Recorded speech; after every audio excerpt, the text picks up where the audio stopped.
I immigrated to the US, moved to San Francisco, where the head offices are. We have upwards of 40 million unique visitors that have come and practiced. Hey friends, welcome to Smart Venture Podcast, the best information for future CEOs. Starting a company is easy, but growing and managing it is hard. In this podcast, we sit down with the best founders, experienced leaders, and investors in tech and relevant space to give you the best tips to grow your company and grow yourself. Some of our most popular episodes are about crypto founders and investors. Check out our new podcast called Keeping Up with Crypto on YouTube, iTunes, and Spotify. If you like it, don't forget to subscribe and give it a 5-star. Hi, Angelic. Thank you so much for coming on the show today. Yeah, thanks so much for having me on, Grace. I'm really excited to be here. First of all, congratulations on launching Alo Yoga Start accepting crypto. You launched it 2 days ago on LinkedIn, but that was like an NFT NYC week. I feel like you guys are making some giant moves in the crypto NFT metaverse space.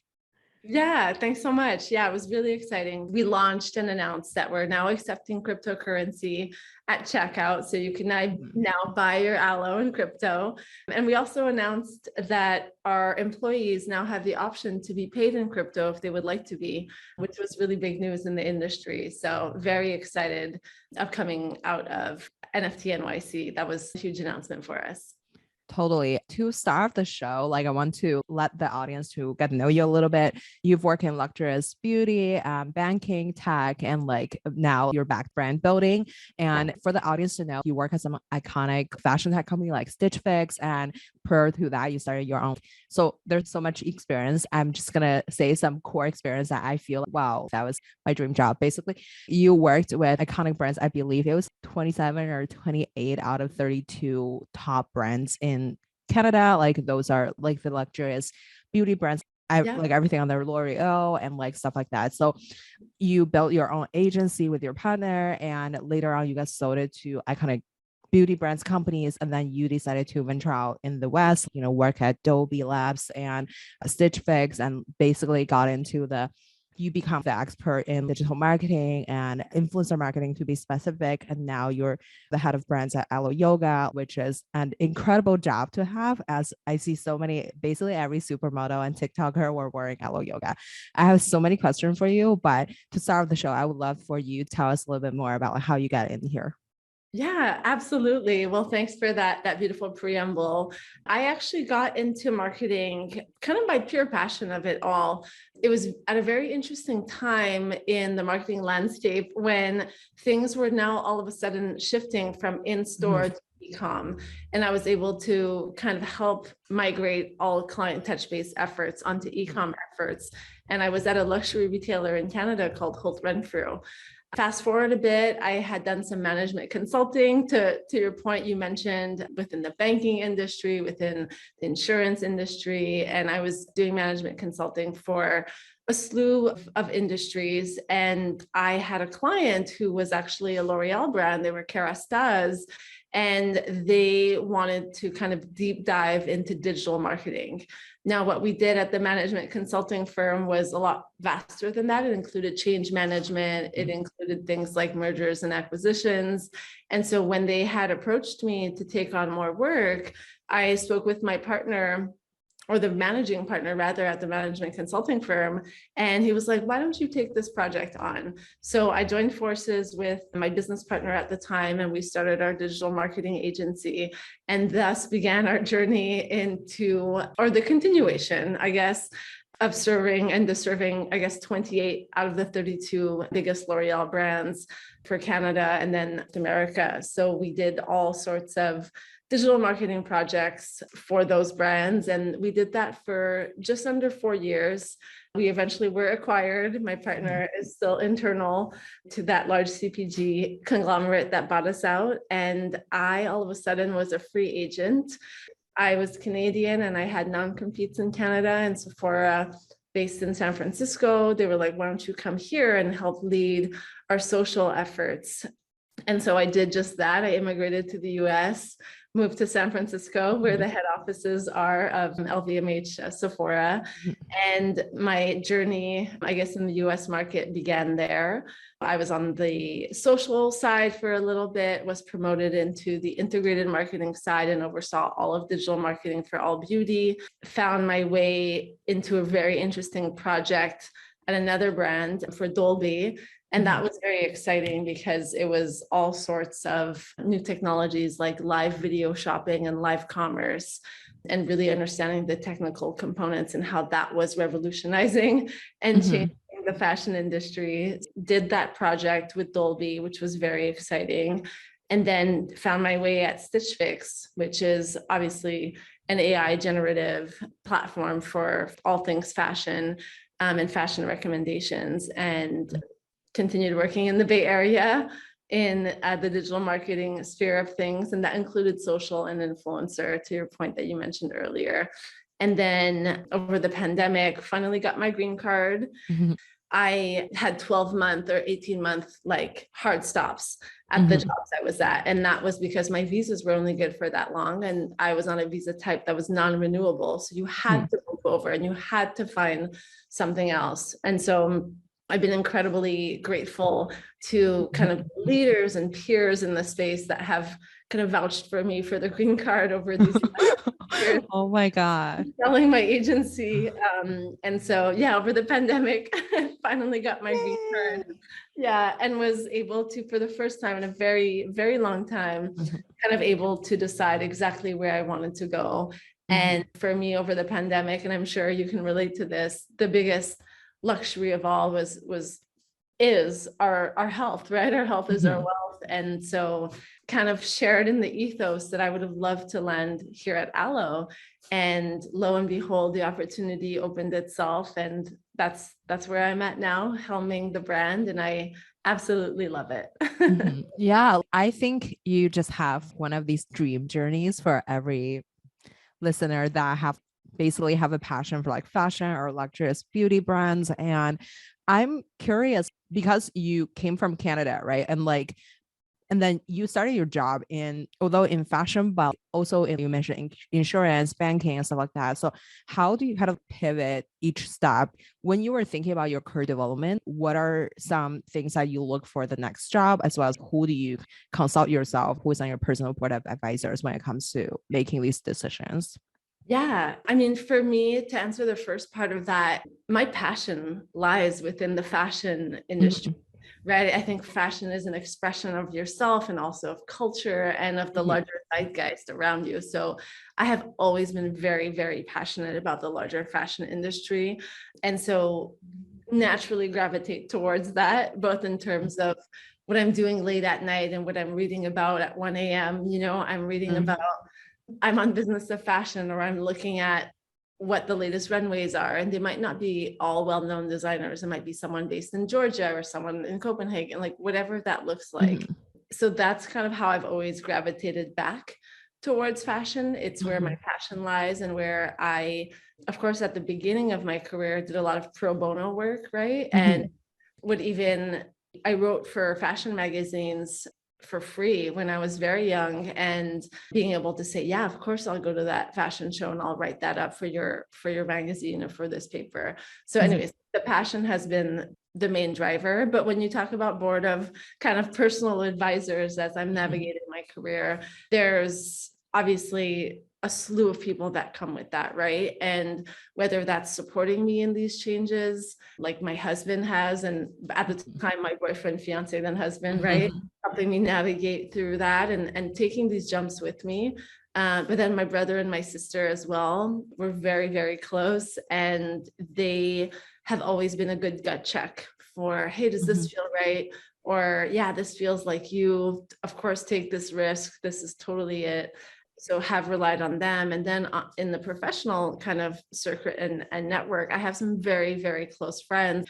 Rhina, who she has been one of my best friends and has been helpful in helping kind of make these decisions and helping guide that. So that's been wonderful to have this kind of close network of advisors. But again, never underestimate folks in your personal life that will help guide you and help support you, because things get hard and things get tough. I don't want to embellish that having a a digital agency was all kind of rainbows and blue skies. It was hard days of work, 22-hour days. And sometimes for months on end, it's like, yes, you're your own boss, but you also have 13 bosses on or in different accounts. 100%. Right? Yeah, having people in your personal kind of corner and rooting for you and helping you cheer you along goes a very, very long way. Totally. I completely agree with you. Sometimes like our family members are a great advisors as they can do gut check with us. And although professionally you can encounter really successful people, but I think in the end of the day, it's figuring out what are things that you enjoy doing and what are things you're good at, then just bluntly picking what's like the trendiest area to get into. Yeah. I'm curious, like speaking of picking things that you're good at, or what would you consider as your unfair advantage, and what are something that you kind of feel are some skill that you're constantly trying to get better at? Yeah, I love this question actually. Unfair advantage. Of course, I'm not the only one at this, but when I give myself to something, I give myself 120%. And so I have the ability of going from very rudimentary understanding of something to diving right in, absorbing it like a sponge, and then coming back out. It might be 2 or 3 weeks later by trying it, reading about it, interviewing people about it, to becoming an expert very quickly. And so that has helped me, especially when we think of innovation and net new things, right? That I've either wanted to test out for myself or test out for a brand. And so I think that deep dive and being able to kind of be a sponge and absorb has been a really great advantage for me. And of course, everyone can do this, right? I'm not born with something special. When I put my mind to something, I go all in. So that would probably be that one skill set I would call upon. And then in terms of continuous improvement, I am not someone who grew up with a coding background or that technical background. And so continuing to push the envelope and continuing to try to learn different languages so that I can keep up from a technology standpoint is something that I'm continuously working on. I am not a pro by any means at all, but definitely something that I'm cognizant about me not having spent the early part of my life kind of delving into. And so now I'm always very excited when there's workshops on whatever coding language it may be. It might be like a Python deep dive with Girls Who Code or whatever that looks like. So that's something that I don't master at all. And I tend to lean into experts that do, but at the same time, try to have an understanding as well. For sure. I totally agree with you on looking at the tech trends and everything. Alo Yoga is doing something really interesting in the metaverse space as well as like crypto space. I'm pretty sure that's a result from your constantly learning about the new technology and everything. You've been in the space pretty early, and then now you recently also launched your own projects. Can you chat with us more about all of these, as well as, what is your philosophy behind building a successful brand, leveraging the metaverse? Yeah, maybe I could walk you through kind of what we've done in the metaverse and then kind of chat more broadly.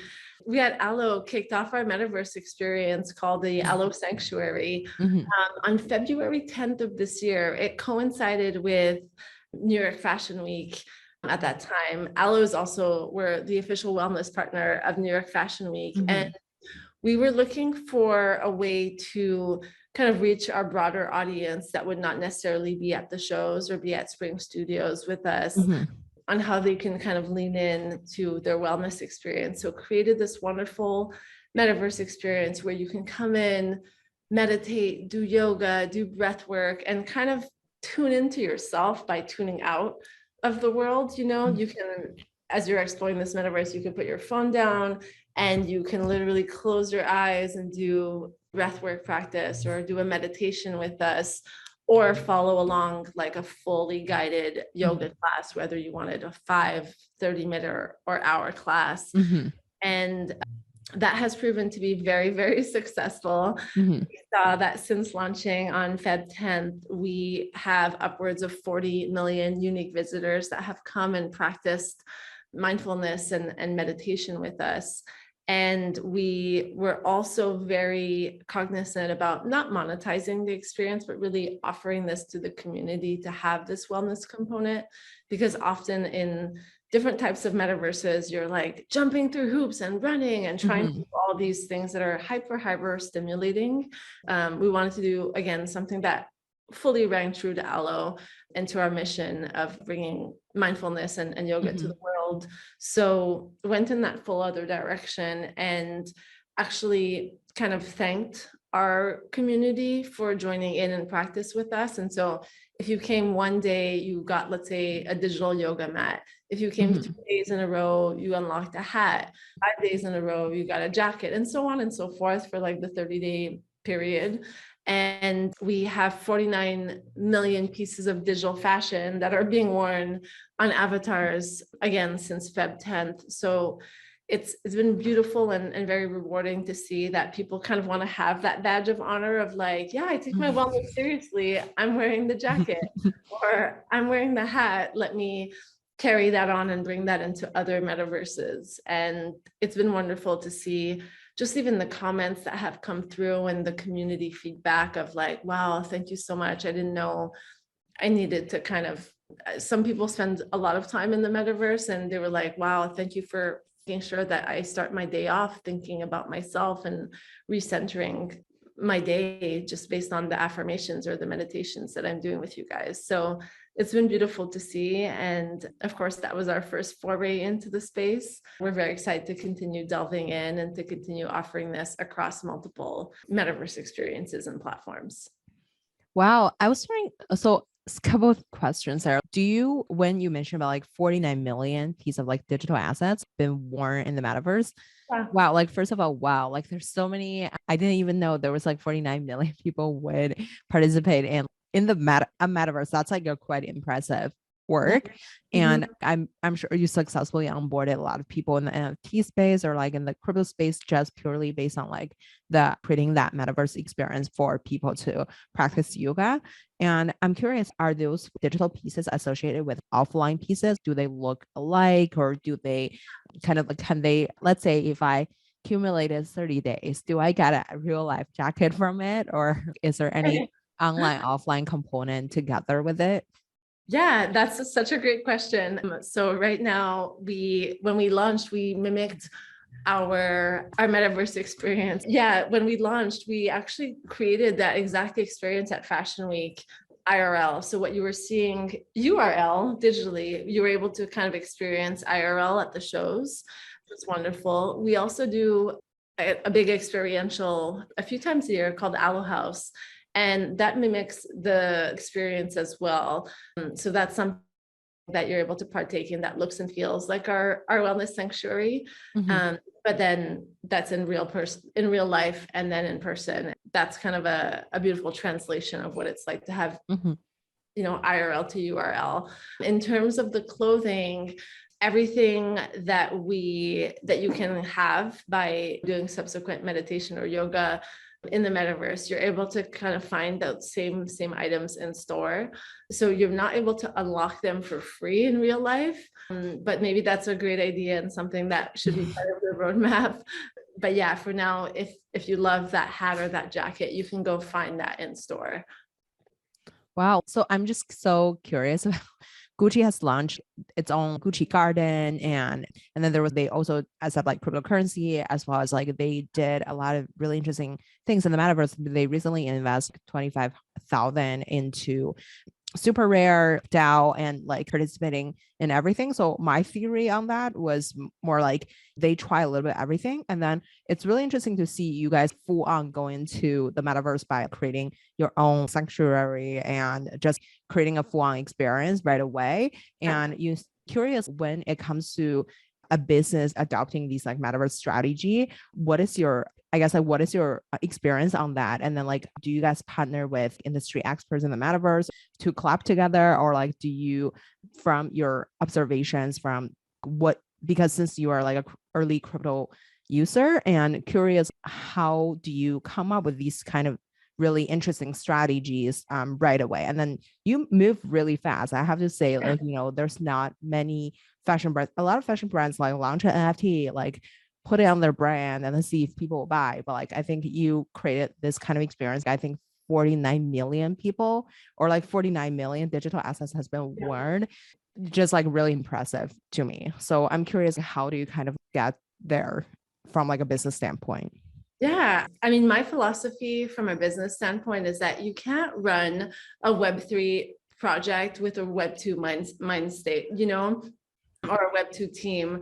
And so things move a lot differently. If you're going to bring your brand into the space, you have to also bring it into a space, a very Web3 native way. Yeah. And that includes having your community be part of that. That includes having a full understanding of kind of the area that you want to dive deep on. You can't fake it, and you can't buy your way in, and you can't do all these things. I think it's wonderful that you mentioned like some brands testing and learning and slowly dipping their toes. For me, it's kind of having a clear vision and roadmap as to what needs to get done. We are very lucky in the sense that our Web2 community is extremely strong and extremely vocal. And that might be everyone who's maybe a yoga teacher to someone like you and I who are practicing and who just want to be part of having this wellness journey for ourselves. And so really everyone, I mean, there's such a huge kind of demographic that makes up our community. And that also includes very early adopters, both like myself and like yourself.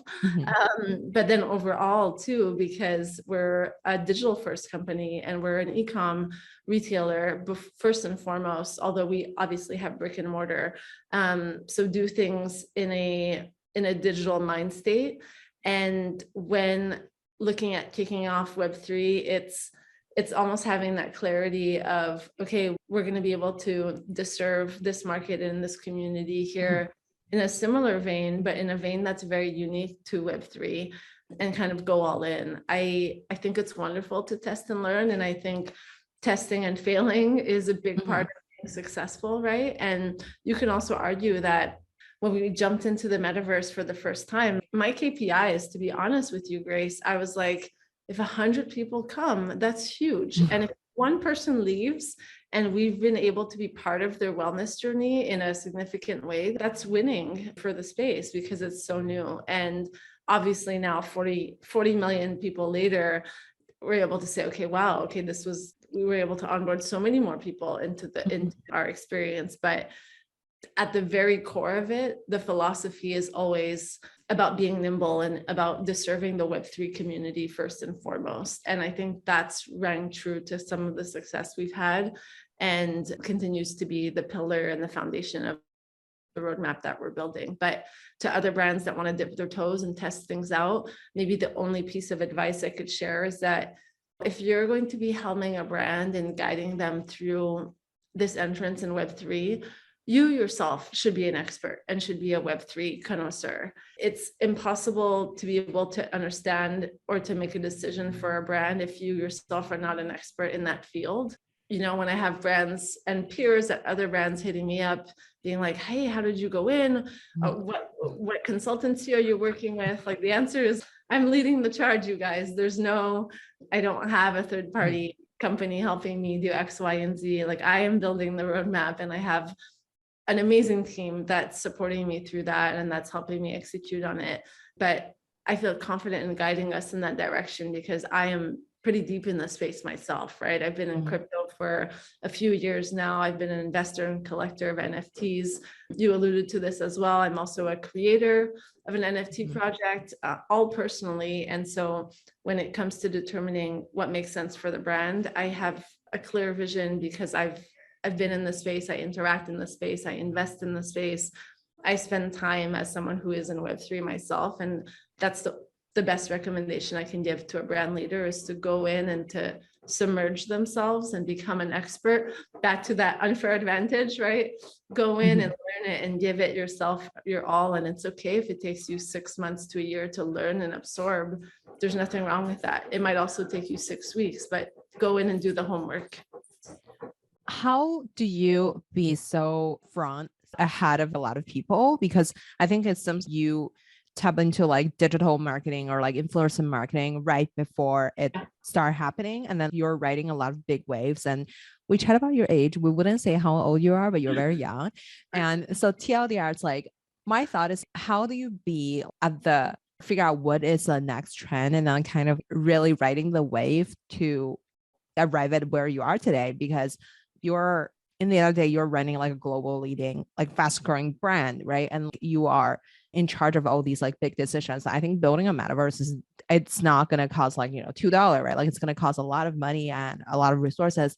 Making sure your, let's say, the leaders at your company understand what it meant for the brand itself, like communicating that idea like ahead of time, is a lot of work, in my opinion. And the metaverse doesn't build itself within a day. So you probably have to plan this way ahead of time and then like communicate this idea and then convince everybody to join you and get that funding even from internally. And how do you kind of just stay really, before the big trend was happening, you were always recognizing the trend and then like being able to execute on it? Yeah. I mean, from a even more macro shot, right? And not just specifically for Web3.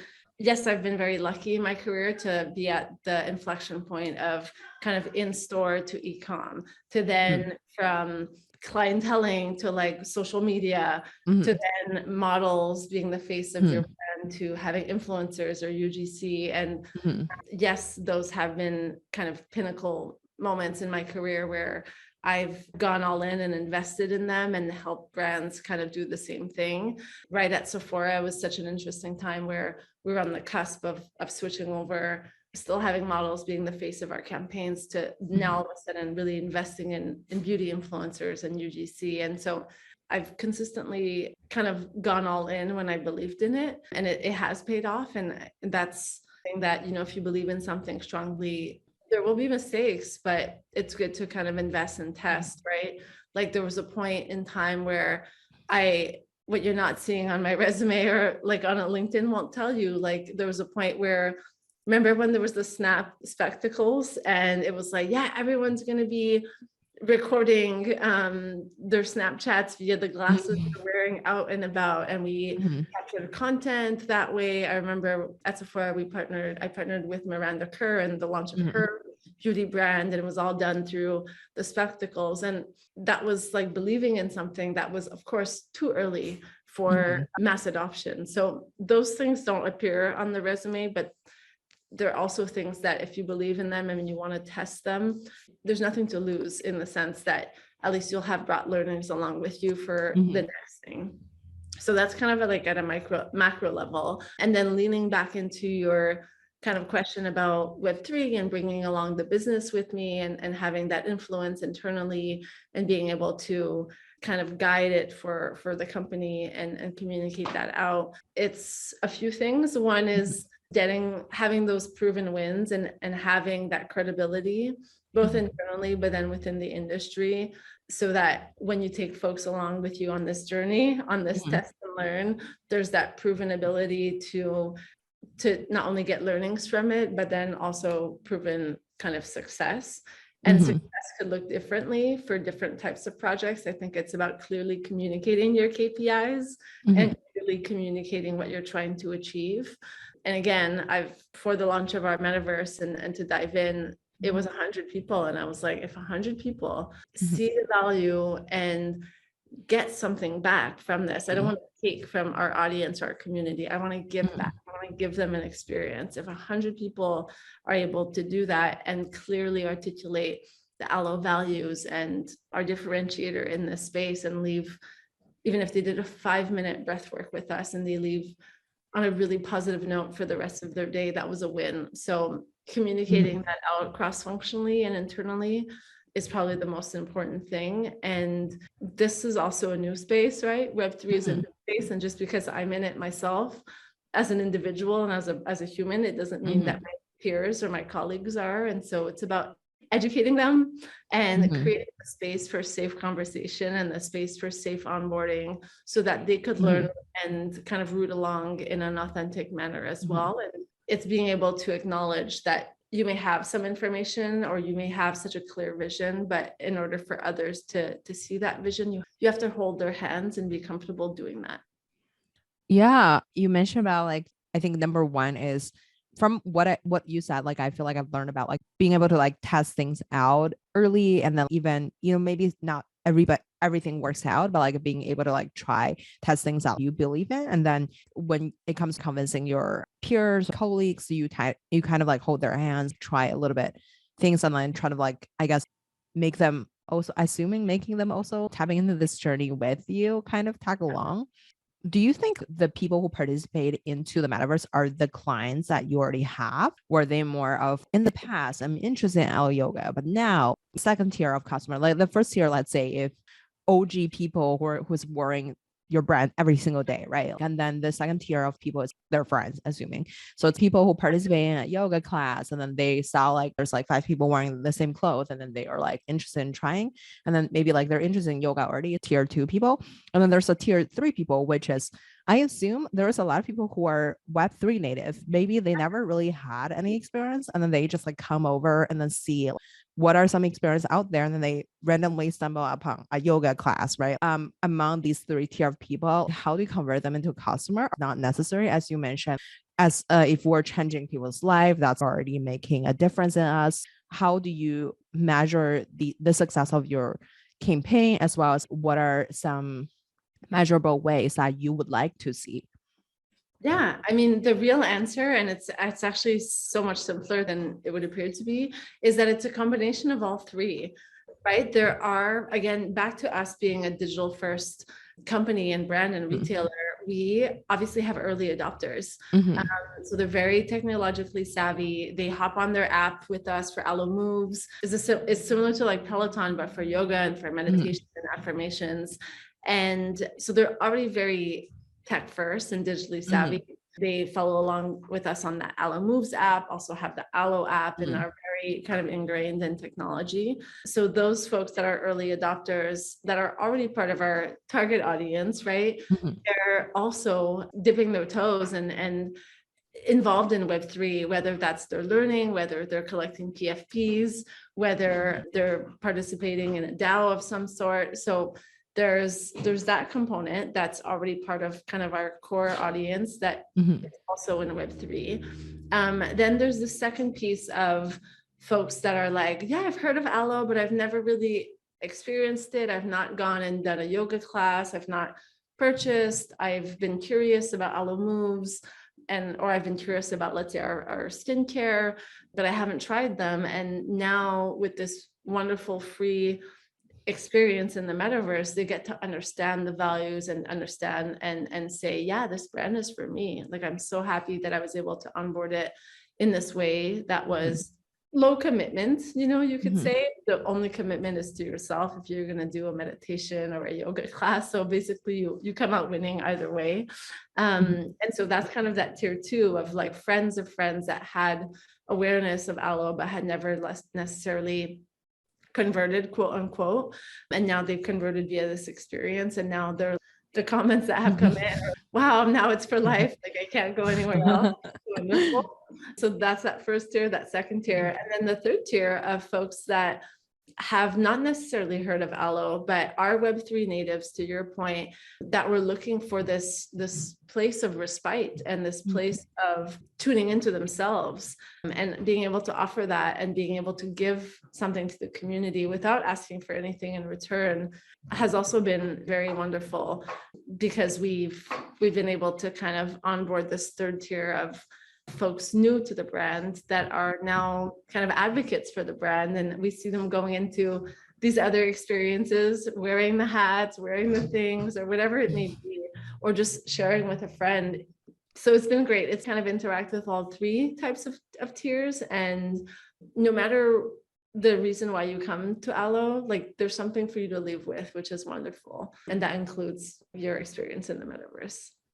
So I have 2 questions. They're so separate, but like, okay, so one thing is, in your past shows, I've learned that Alo has like 5 pillars in marketing: traditional PR, like influencer, social, integrated marketing, and experience and in community. So when it comes to like the metaverse, which category do you feel like it belong? And in terms of, I guess, setting up OKR for your own team, how do you budget your time? And The second question is so irrelevant, but like I'm just curious, is building a metaverse similar to just building a 3D game? Or so who do you recruit in your, I guess, tag team to enable Yeah. it from happening?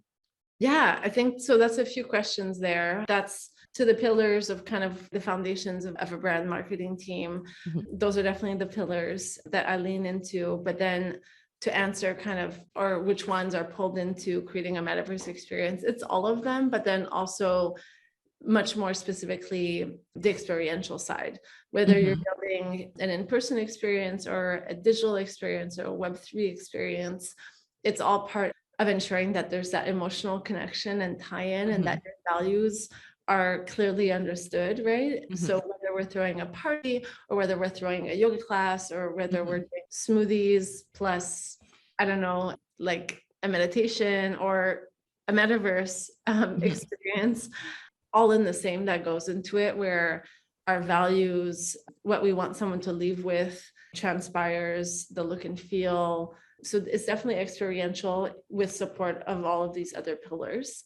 Question was, is building the metaverse similar to building like a game in 3D game, or like how do you recruit your tag team to Yeah, be able to actually build it? yeah, that's great. Well, I guess it's similar in the sense that you have to understand the builder in which you're Mhm. in. Go back to that technical component that I shared, that I don't have the strongest skill set, and I'm aware that that's still an opportunity for me to keep growing. I start there in recruiting the team, right? I'm just as strong as my team, and I have the incredible honor and luck of having these wonderful experts that are way, way smarter than me in these fields. And so the builder, from a technology standpoint, is probably the most important piece in understanding that if you're creating in voxels, or if you're creating in pixels, or if you're creating in whatever the game builder or metaverse Mhm. builder may be, you have to have a partner that is able to build in that technology. And then obviously the creative has to also be a representation of what you want. I don't mean that in saying that a brand and you're creating something in metaverse, it has to exactly mimic what you look and feel in real life. You could create something in a different reality, right? Or something Mhm. that's like the extension of what you would want to be in the metaverse. And that's wonderful that you have that ability. It doesn't have to mimic real life, but so the builder on the technology standpoint, and then the creative to have that look and feel that you're looking for in Web3, what, no matter what that may be, are probably two of the most important pieces. And then everything else is in support of, and that includes integrated marketing, and that includes kicking it off kind of holistically across channels. That includes support from partners and influencers. That includes support from your social team, right? Going back to Mhm. integrated and having channel support. So it goes beyond that. Of course, PR, like just all of it goes Mhm. into kicking this off holistically. But yeah, it's, I guess I could say it's similar to building a game, because you have to have your game builder, and it's the same Mhm. as if you're creating a video game or if you're creating Mhm. an experience. Previously, you were working in, you built your own marketing agency, right? And then now running this very fast growing fashion company. And in terms of recruiting these people and then maintaining talents, I think at the beginning, you must be like a really sharp marketer yourself. And then like you are the domain expert.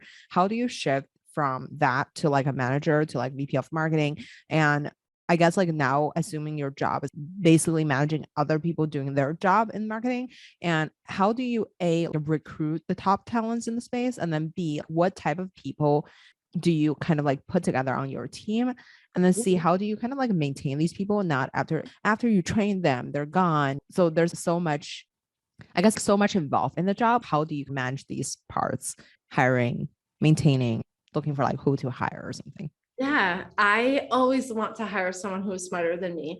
There are experts in fields that people will go deep into their specific and Mhm. respective kind of expertise. And I always look for experts that can take it so much, even more further than what I could have ever imagined. And to that point, I operate very flatly, right? I'm not very hierarchical. I think good Mhm. ideas come from everyone, no matter kind of the experience. If you have a passion for it, and if Mhm. you raise your hand for something, I want to listen, and I want to be here to kind of help steer the strategy with the very best input there is, and the input that's kind of not afraid to speak up. So creating a safe space for kind of equal input and equal conversation is very important to me as a team builder.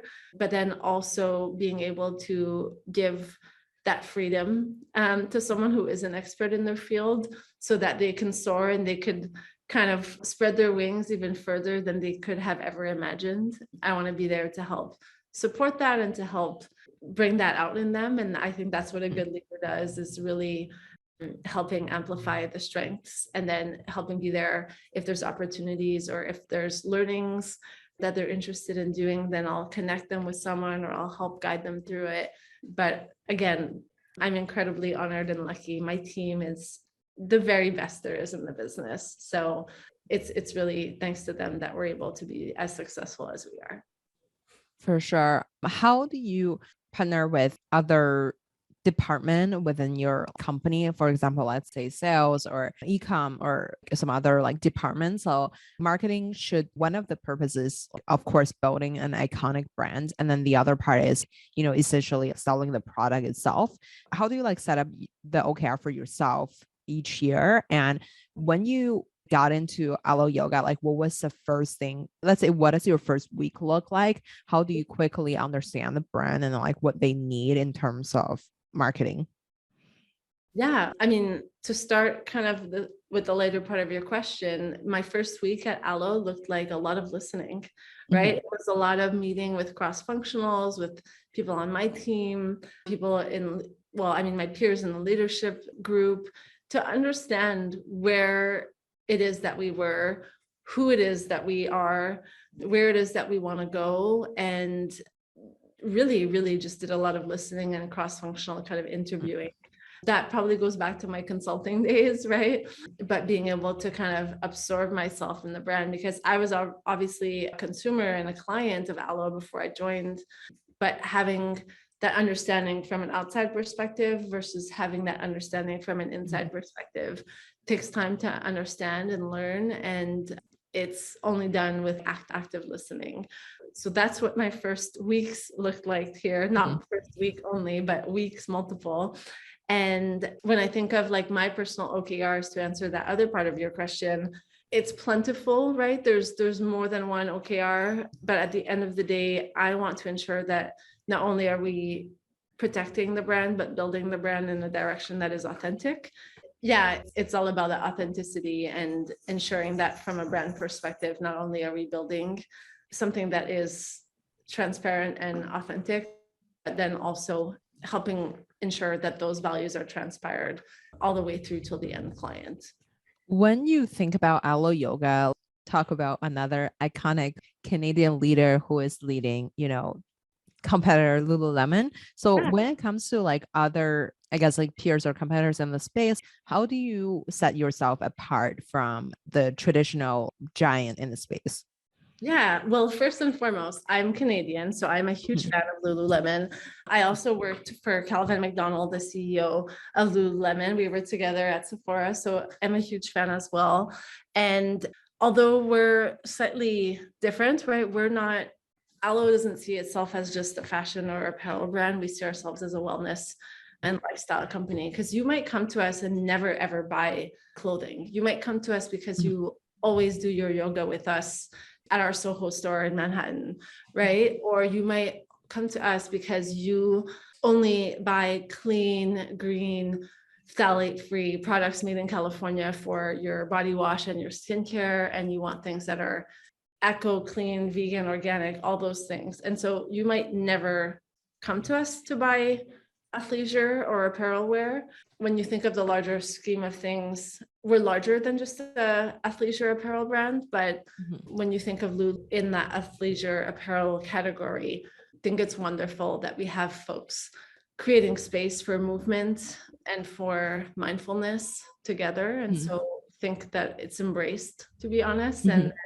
although have a very different type of clientele, think it's wonderful that there's room for both of us to kind of lean into the category. Totally. Who do you feel is the demographic that Alo is trying to tap into? Because we talk a lot about, basically wellness and mindfulness. And do you guys particularly trying to target younger audience, Gen Z people? Or because I mean, I constantly see all the top younger celebrities wearing it, the TikTokers, basically every fashion model on Instagram. What is like the general demographic of your audience, as well as what is like the targeting demographic, and how overall through influencer marketing or through building a metaverse to glue them together? Yeah, I mean, anyone who's on their wellness journey could very well have their touch point be with Alo Yoga, right? And so it's not as pointed as being like, oh, it's women from this age to that age that live in this part of the country. Like, that's not how we kind of do things here. We do our marketing slightly differently. And so it could be anyone from, yes, that Gen Z TikToker that's following the celebrity trends and wants to wear like the trendiest thing to go out to brunch, to an athlete who just retired in their, I don't know, mid 40s, that's on the male side and who is now getting back into fitness training after having had a long career in the NFL or something. Or it could be someone who is very cognizant of kind of their wellness journey, including what they put on their skin. So I know I'm giving you a non-answer because it is a very vast target audience that we deserve to, and who's coming in to practice yoga with us every day on Alo Moves might be very different from that Gen Z TikToker that I mentioned earlier. So it is very vast. Again, interestingly enough, like everyone has a wellness journey, no matter your age, sex, gender, location, all of that. So you could be meditating and be 98 years old and interact with us on Alo Moves or in studio or in Web3 for that matter. And that still makes you part of our community. Before we jump into a mini fire round, so you guys collaborated with many influencers, and you obviously, before you get into the yoga space, you were working with Dolby. You guys launched with a lot of high profile celebrities, right? And then basically also Kendall Jenner is a fan of Alo Yoga, as well as just so many top TikTokers. I can't even name names because there's just literally everybody. And how do you establish those partnerships or like brand associations with these people from the ground up? And then you obviously successfully did it throughout your entire journey. How, I guess, what are some tactics other people, a regular person or like brands can learn from you? Yeah, I love this topic. I love everything influencer, as you know. And so I don't believe in pay to play. I really don't believe in like the one and done deal. I believe in establishing long-term relationships and connections and understanding if someone's authentically using your product, like Kendall, for example, and is wearing us at her Pilates class and is like obsessed with Alo, then of course it makes sense for us to have a larger conversation and discussion, right? So going about it authentically and going about it in a way that does not feel transactional is probably the most important thing. At the end of the day, we're humans, and building that relationship and building a genuine rapport and connection is the most important thing. And yeah, you won't see immediate results right away, but in the long term, you're going to see much more fruitful results because it'll feel full-on advocacy, right? And that can take on so many looks and feels.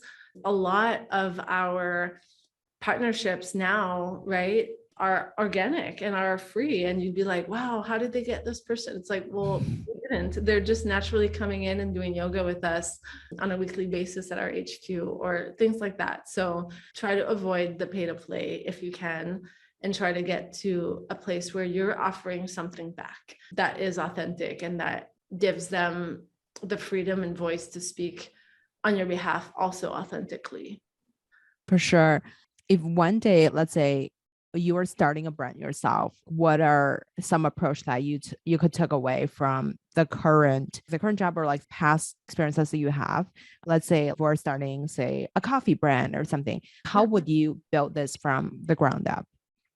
Yeah, I mean, I would start, sustainability is very, very Mhm. important to me. Mhm. And so I would ensure that I start at a place where know the provenance of my coffee grains, right? Mhm. I also would want to be very upfront with that story. I'm someone who Mhm. believes in transparency, and so would want to share the story from of the farmers, share the story of, is it called torrefaction, the manufacturing side of things, share the story of the internal team and how we're packaging it and how we're bringing it to life as a brand, bringing that transparency as part of the narrative and storytelling, I think Mhm. is always the right way to go. And I would start there, and that would take place on all channels. Not because I have a passion for influence and social that I would necessarily only lean into those facets. Like all marketing holistically is just as important. Your SEO, your branding and your guidelines, like the look and feel, your imagery, all of it to have that through line of Mhm. that narrative that you're telling. And so it has to start from a good place. And probably, maybe I skipped this, but I mean, it would have to all stem from my mission and my purpose, right? Mhm. As I'm telling that narrative and story. Yeah, amazing. Okay, so one mini question. What would be if you're investing in a company right now, what would it be based on your past experience? Yeah, yeah. I tend to, just like what I invest in the Web3 space with, I invest predominantly in women-led businesses and then support whether it be projects or artists of folks in underrepresented communities, folks that have Mhm. not had traditional access or systemically stopped from having access to VC funds. So that's what I invest in now, and that's what I would theoretically continue to invest in, women-led and underrepresented founder-led projects. Totally. We have a 1 minute fire round for you. Yeah. So first question, what's your favorite book? My favorite book is Start With Why by Simon Love Sinek. that. Who made the biggest impact in your career? The biggest impact in my career, I believe, was my secondary school teacher. He was a huge advocate of me just following my passions. I've always led that way and continue to lead that way. Who would you invite to your dinner party? I would invite my family, my brother, my sister, my husband, my in-laws, my best friends that feel like my family. I'm very, very lucky to have such a impressive support network. And I say that because I live very far from a lot of my family and my friends that are family as well. I'm from Mhm. Quebec. If I could have a dinner party with all of my loved ones tonight here in California, I would invite all of my loved ones. So sweet. Where can we find you outside of your work? Where can you find me outside of my work? You can find me doing Pilates Mhm. at different studios here in LA. You could definitely find me at the beach on trails with my dog Hachi. And you can also find me probably at the corner of a window contemplating, or I tend to resource myself with kind of heading into like a meditation of some sort, or jotting down notes or writing poetry. So What is your yoga routine? my yoga routine, I love having a daily yoga routine where it's much more restorative and all Mhm. about kind of stretching and setting my mind state for the day. So, kind of opening up my day with a yoga routine that is restorative and thoughtful to set my intentions. Yeah. Wow. Thank you so much, Angelic, for coming on the show today. This is so wonderful. The time fly by. Yeah, I had such a great time. Thank you so much for having me, Grace. Can I ask, you would invite to your dinner party?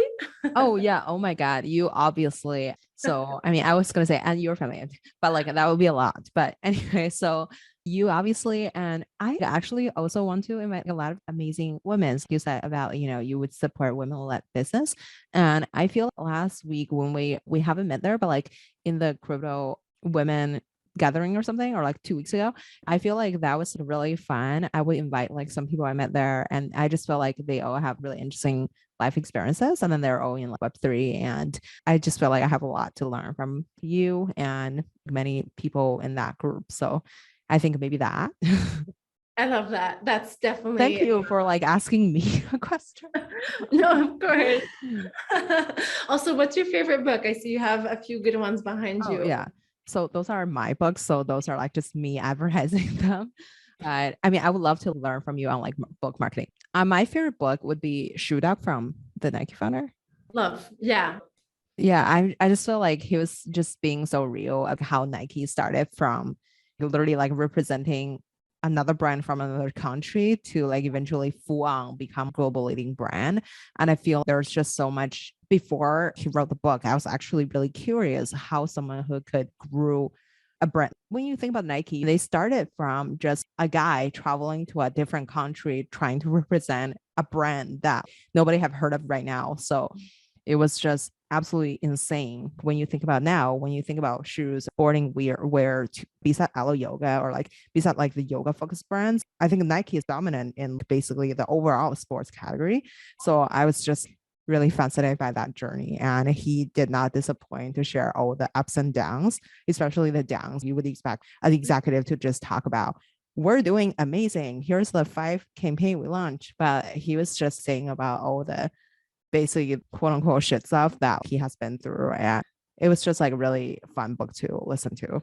Oh my gosh, it was so wonderful. I in that last chapter, I guess Phil Knight more present day and talking about learnings and regrets. And I definitely cried. I don't know about you, but it was such, Oh yeah, totally.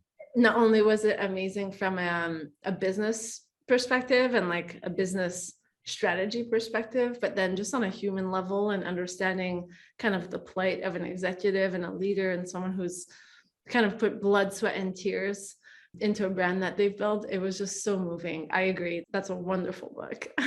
Yeah, for sure. That was quite a interesting read or listen. Technically, I only listen to stuff. So I mean, that's I would read your poetry since they're probably short, assuming they're short. Unless you publish as a book, I will listen to it.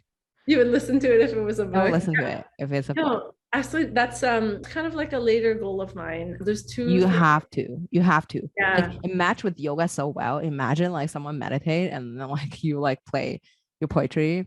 It'll be fun. Yeah, it's so funny. We full circle, but just at the beginning of NFT NYC, I kicked off the kind of my week on that Saturday 2 weeks ago now, or 2 weeks ago tomorrow. And we kicked it off with like a poetry circle and like a meditation. And that felt lovely, So kind of full circle on sharing poetry. Oh my God. I love that. I feel like I would love to have a fruit ball and then like listening to what other people thought and feelings. Yeah, I mean, it comes from the heart. It's not always meant for kind of easy reading, it's very emotional and it's based on experience. So poetry can be whatever you want it to be, which is the beauty of it. It could be a haiku, it could be a podcast today, it could be about your upbringing. So Oh my God. Next time we need to write a poem together. And like, I never wrote one. I like literally need to learn this from you. But yeah, well, like you need to list that on your resume on LinkedIn. This should be like on top of the line. And then like I bet everyone will start with that as your conversation starter. As I feel like it's such an interesting hobby or something to get into. Most people don't have that. Yeah, it's for some, journaling is it's all part of wellness, right? It's all like, Yeah.